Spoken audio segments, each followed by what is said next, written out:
back to the Meeple Marathon. Today we're going to talk about how to play Okinawa, the last battle of World War II. This is part of the Solo Game of the Month series by Gabe Barrett, and this one has been a lot of fun. The Solo Hero series has been kind of a hit or miss here or there, but this one is actually, I think, it's got a really good system. I'm hoping that he will do more in this system. Just give me more battles. Pick, World War One, and then pick Vietnam War, or pick, space battles, and make it in the future. It doesn't matter to me.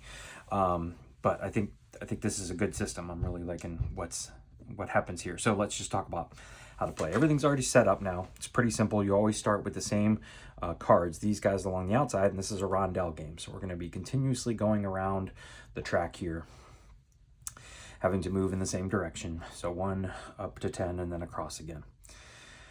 You're going to be able to upgrade some of these characters, promote them. You're also going to be able to bring in reinforcements, which are better cards that are up here.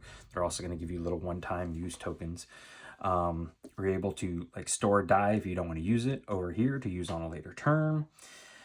There's just a lot of stuff going on here. So let's start by, every time you play, you're always going to play against Objective 4. This is Hill 89. It's the final battle.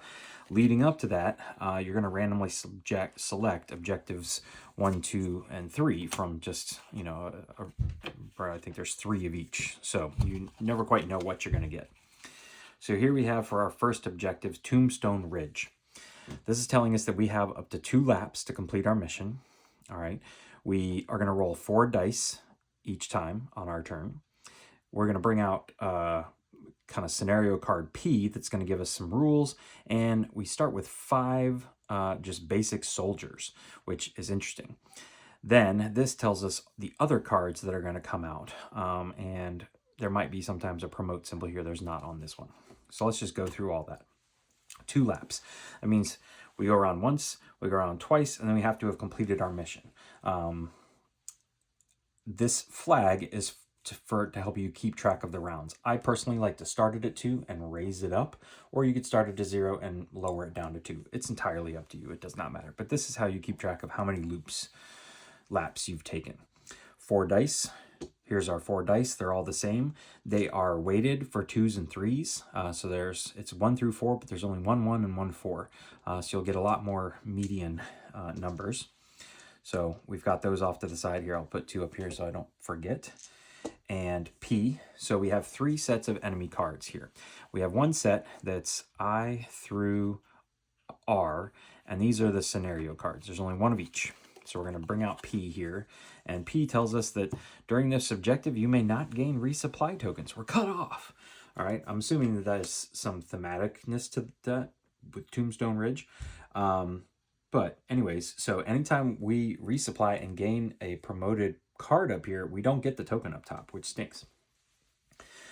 All right. And then the last thing here is we have 5. Now it gives you a 5 here, but you also have these little guys here. These represent the basic soldiers. All right. So they don't have any special abilities, and they always just hang out here in this lane. And we'll talk about how they attack you, but they're double-sided. So you hit them once, you flip them to the red, you hit them a second time, and they are removed. So I could use this, but I'm immediately going to be bringing out, 4 or 5 more anyways. Then we look up here and we start with the bottom row. So the ones, the numbers on the bottom mean if it's a number, you're going to take this deck here that is all question marks. You're not going to know what this is until you flip it over. Could be any number of things. And we're going to put a 1. You always start, this lane only ever contains these basic soldiers. Nothing can ever move there or be placed there. So since this is in the middle one, it's actually right here. And there can be up to 4 lanes of enemy cards. Okay, so that's the only face down card we're going to start with. This is a first objective. Then the other cards here, the letters, represent the other letters of the alphabet, and there's 2 of each of those, and these are specific cards for the mission. So these ones, it's a D, a C, and a D. So let's find a C and 2 Ds. All right, we'll pull those out. These are going to be face up. So the C is in the middle. We have a machine gunner who's kind of suppressing these 2 positions. And then we have, a freaking tank. and a tank. Okay. Not a great start. So you can see here that these arrows are pointing at where these things will attack. Now, these guys represent your army and the actions that you can do, but this is you. This little pawn here is you. So wherever your pawn is who's going to take damage. So if I'm here, the tank will get me. If I'm here, the machine gunner will get me, and the tank will get me. If I'm here, I'm safe. So just something to consider as we move around. We're only concerned about where our pawn is and where these red arrows are pointing. Okay, so we've set up for the mission.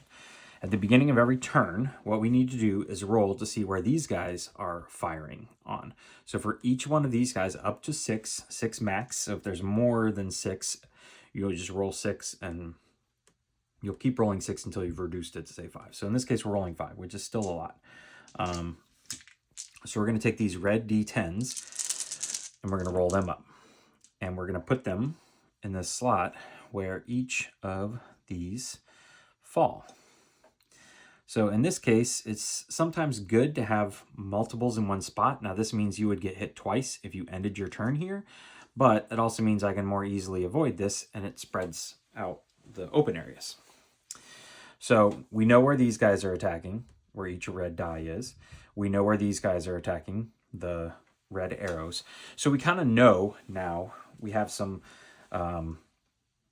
intel, I guess you could say, and to determine where we can end up and be safe. So we know we could even come here to the bunker and we wouldn't be safe. Now that we've kind of scoped out what's safe and where we can go, we roll our dice. So we know that we get to roll 4 of these dice each turn. We're just going to roll them out, and that is not a very good roll, but this is just an example. So there's 2 things you can do with your dice. You can, A, use them to activate a card that your pawn is on. It doesn't matter what number you have, but if you want to activate your card more than once, you have to put numbers in ascending order or consecutive order. So a 2 and a 3 would work. A 1 and a 3 would not. This would not be legal to activate this scout. But if you got lucky and rolled a 1, 2, 3, and a 4, you could essentially activate this scout 4 times. All right. That would use up all your dice. You would be taking a hit from this guy and this guy. So 2 hits, but maybe that's what you want to do. The other thing you can do with your dice is move. So this is where the value does matter. If you want to move 1 space, then you would put this up here to move 1 space. Now you could still spend another 1 to activate this, and then say 1, 2, 3, 4. The movement die does not count towards your activations on the card. The trick is that you have to use all your dice. So if I wanted to slowly move around the rondell here, I maybe don't want to throw a 4 out here and end up going 1, 2, 3, 4, because then I've made it halfway around. I'm already halfway down the loop and I haven't done anything. So determining how you want to use your dice is the main strategy of the game. There are some cards that may mess with your movement, things like that. But for the most part, you just keep moving around. You always go from 5 to 6. You always skip over the resupply card and you skip over these cards. But when you pass by the resupply card, so you go from 5 to 6, you get to do several things. One is that the resupply card is going to refuel your machines. So if you happen to have, say, a Sherman tank out here, you can resupply, gets it to flip back over. It refreshes. Also, resupply allows you to come up here and pick any card and swap it with something already in your area. So you're going to lose a rifleman or a radio operator or a scout or your bunker, but that's fine because generally these are better. So we are rolling our dice, we're moving our pawn, we're activating cards, and when we pass here, we get to improve our rondell. We also would normally get these little tokens, but our scenario here tells us otherwise. So let's talk about the actions that are out here now. Basic actions are, I forgot to put this guy should have a little fog token on him, which means he's hidden. You need to hit him for 3. He takes up to 3 damage. He takes 1 fog token during setup, and he'll hit for 2 anybody in his spot. So you definitely don't want to end where he is on either one of these 2 cards. But your scout can remove 1 fog token. Some cards get to start with 2, so these are double-sided. You would just flip it over. All right, but if I activated this scout, I could remove this token. I can now shoot at this guy. Your rifleman, and anytime you see this symbol with the little green head, means they do 1 damage to a soldier. This is a soldier. Whereas instead, you could use this rifleman to do 1 damage to a shielded vehicle, like our Type 97 Chiha tanks here. Now, it's slow going. It's a rifleman trying to attack a tank, but they can put a single point of damage on there. So if you activated this guy 4 times, you maybe could go 1, 2, 3, take him out, and then 4, the 4th activation, take him out. You don't get to use both in a single activation. It just means that this rifleman could attack a soldier once or a tank once, but each activation is its own separate card you are shooting at. And if you aim at these guys are considered the green soldiers. You hit them once, you flip them over, you hit them a second time, you remove them. That means that if I remove one of these guys, I'm only rolling 4 of these red dice at the beginning of the next turn. I do have to deal with them. I do have to finish my turn dealing with these dice, but next round I roll less. All right. The bunker. If I am on the bunker and I activate the bunker, I get another bunker token. Bunker tokens can cancel hits, so they keep you from having to flip over your hearts to the bad side, and you only get 4 hearts. We've already talked about the scout, and back around here to the radio operator, you get a +1, -1 token, which can be very handy. You essentially use this to change the value of a die +1 or -1. And they give you a swap token, which looks like this. This allows you to say, maybe you want your 2 scouts together. So you would swap this rifleman with this scout, and you would just swap their positions. All right. Each of these guys, well, not each of these guys, sorry. Some of these guys have a promoted side. So you could spend, if you end up with a token like this, flipping over some of these guys. So the radio operator now gives you a reroll token, a +1/-, and a swap token. The scout now can remove 2 fogs of war on his turn. The rifleman can't be upgraded, and your bunker cannot be upgraded. But we're going to be upgrading those cards anyways. So let's take a look at these cards here. So there's always going to be 3 options that you can choose from, and you can see what's on deck. You get to see what's coming. But you have to, when you pass the resupply, choose one of those 3 cards. You also get the random token that's on top to save and spend later. But let's just talk about what these guys do that's better than these. Sniper, he can hit 2 for 2 anywhere. If you upgrade him, he hits for 2 anywhere, and before that, he can take off a fog of war. Demolitions Man can do 2 damage to, say, tanks. He's worthless against soldiers. If you upgrade him, he does 3 damage to tanks. Sherman tanks. These are our tanks, all right? 2 things. One is that he can take out any enemy anywhere for any amount of damage. It does not matter. So in one foul swoop, he would take out the machine gunner. If the machine gunner had a fog of war on him still, we can discard any action die to ignore that fog of war. Also, he ignores pillboxes. Now, this is important because sometimes there is a card out here that will say, you can't touch these guys, this one. You cannot touch soldier tokens until the pillbox is gone. So it's like as if the soldier tokens are hiding in the pillbox. So you have to figure out how to get rid of the pillbox before you can attack the soldiers. Normally, well, the Sherman tank doesn't care about that. He can target these guys before the pillbox has been removed. Medics are very handy. They're simply going to allow you to flip over one of your, if you've taken damage, flip over your heart. And if they're promoted, you get to flip 2 hearts. We've already seen a sniper. Machine gun, I'm going to save the machine gun here. The last guy we need to look at here is very important, the plane. So the plane is like the tanks, except that they can take out an entire tank in one foul swoop. So doesn't matter what the number is on this symbol, they can just take it out. They fly by and take it out. And the for you, Corsair, is the only thing that can take out enemy planes. And there are enemy planes in this mix, and they're a pain because they attack an entire row. Last but not least is the machine gunner. They hit for either 3 damage of a soldier or 1 damage against a tank. If you flip them over, though, they give you 3 damage against a soldier or 1 damage against a tank. And if you activate them, you get a bunker token. And they give you another area here, which we see on the resupply card. Let's talk about that first real quick. If you ever choose to not spend a die, you can place it if this spot is open on the resupply card. It retains its value, and you can use it on a future turn.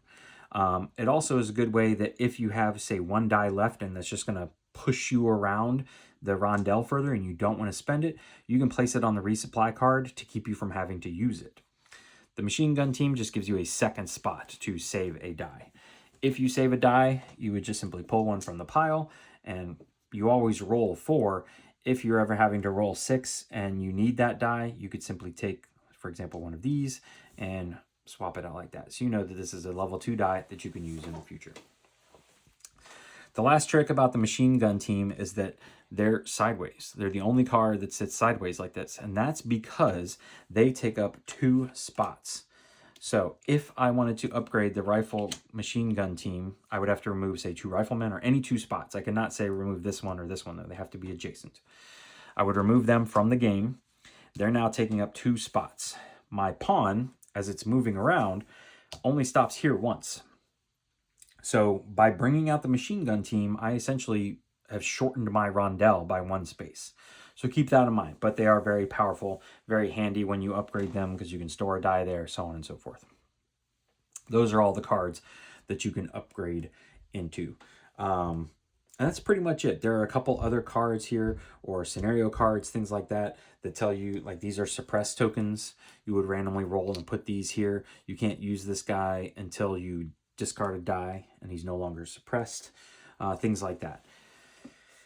That's how you play the game. If you successfully complete the remove every single enemy, and for example, if I remove the machine gunner at the beginning of my next turn, this will flip over.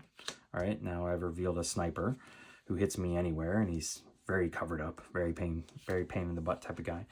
If you are able to remove all the cards, you have completed the scenario. If you do that before crossing from 10 to 1 on your final lap, you have captured the objective. You get an instant resupply action. You get to start your next turn at the beginning of the rondell, right at the scout. And there's nobody that's going to be left escaping, and it's going to come back to haunt you later. If you are able to kill everybody off, but it took you passing by the flagpole on your last lap, so you've used up all your laps, but you successfully take everybody out, then you've completed the objective and you're fine. You don't get the resupply action, and you have to start with your pawn wherever you finish. So maybe you're already that far around the rondell to begin the next round. The last thing you could do is fail the objective. That is, if you make it all the way around your 3 laps, not only do you fail to get a resupply token, you have to start wherever your pawn ends up, but anybody left out gets pushed off to the side into a holding area, and they will come back out at the beginning of the final mission, which was always going to be Hill 89. So you're just making your life more difficult for the final objective.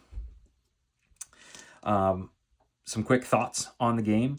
I really like this game. I actually wish that there was just more content for this game. I wish there were more types of enemies. I wish there were more scenarios, more different ways of doing things, just some more upgraded cards. I wish that there was just more of this, because I'm actually having a lot of fun with this one. Planning out your dice, and it can be very random. You can get screwed by the dice. That is possible, but this has not been too difficult of a game for me to kind of math out and plan out and make it work. This system, I think, is a really good system where the cards are sitting kind of in between, in the middle of your rondell and pointing at certain areas, and they're only really attacking your pawn, and you're just choosing what actions you activate as you go around, and you can't just race around as fast as you want because you have a time limit.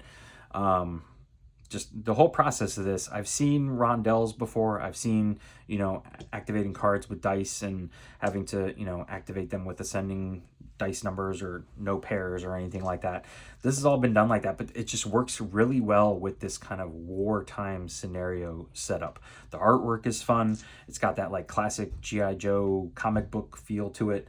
I don't think this is one that you could, I think that one of the only drawbacks about it is that once you've kind of seen all the cards and played through all the scenarios, it does have, you know, it doesn't have a lot of staying power. I think if I put this away and then bring it back out in a couple months, I'll have just as much fun with it. But this is not one that I could play like every single day, and this be the only game in my collection, which is never going to happen. But I am enjoying this one. I highly recommend this one. It's solo only. As long as you're okay with some randomness of the dice rolls, which technically could screw you, but there's ways to mitigate them. Resupply, the plus and minus tokens, using them for actions instead of movements. Like, if you roll a 4, it doesn't mean you're going to have to move 4 that time. Yeah, really enjoying this one. Highly recommending this one. More than likely, very soon, they're going to go up for pre-order or order or whatever. Once Gabe usually finishes fulfillment, he on his website makes them available for purchase. So that's where you're gonna have to keep an eye out for them there. I don't know whether future ones will come with this, but the Kickstarter backers did get this dice tower. It's okay. I like the artwork on it, but it does not hold together without, I guess if I glued it together, it might stay, but the dice tend to get stuck back here because this slides down when it gets hit. So I might glue this together and then it'll be solid. But, you know, these attempts at sending you dice towers as like a free gift have not had very much luck. Robinson Crusoe's was a big miss. This one's okay. Again, I think if I glue this one up together, it'll do a little bit better. But oh, see there, it just, you know, slides apart. I can't even like pick it up without a piece of it here. When I picked it up, this piece fell out. So just not the best design in the world, but it was nice. It was a free gift, so can't complain. Anyways, that's going to do it for my how to play video for Okinawa, the last battle of World War II, along with my opinions on the game. If you have any questions, please feel free to let me know in the comment section below. And otherwise, thanks for watching. Have a great day.